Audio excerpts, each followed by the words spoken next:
Tonight, this is Sunday, October 13th, 2019, begins the Jewish festival of Sukkot, the Feast of Tabernacles, which is the harvest feast, remembering the end of the harvest of summer crops.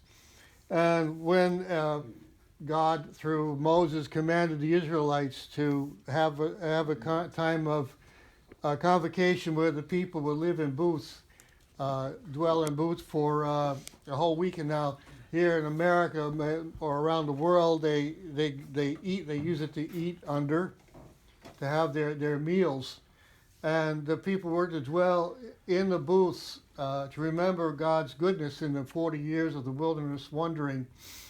And that for a long time this holiday was forgotten in the Tanakh until the time of Nehemiah, because the people had fallen off after the time of Joshua. It says it's not since the time of Joshua that they celebrated, because the nation was falling in and out of idolatry, and Nehemiah had commanded them people to go and find the materials to build their tabernacles to dwell in, and I'd say since that time this holiday has always been observed.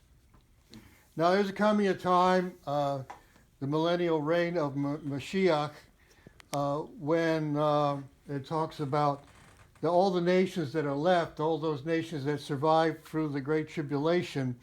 They will have to go up yearly to worship the King, the Lord of Hosts, and keep the Feast of Tabernacles. And that in order that they would have their provision, that whoever would not come up, it says, of the families of the earth, that there will be no rain.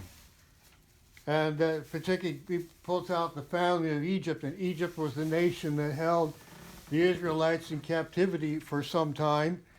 And if they don't come up, this shall be the plague, remembering the time when there was the 10 plagues that God was showing himself to that he was God over all the gods of Egypt. And that that in the punishment of Egypt and all the nations will be no rain. Now we come into the new covenant, and we read about in the Yochanan, chapter 7 and verse 37, they coming up to the feast, and there was Yeshua made a promise. Now of his brethren, he told them that they could go up, but it wasn't his time, so they went ahead and he showed up. And he promised, he was called the gift of the Ruach HaKodesh, that out of their belly shall flow rivers of living water, and I mean not physical but literal, and that we would all have our blessing if we just follow the Lord. Now, the significant, okay, amen.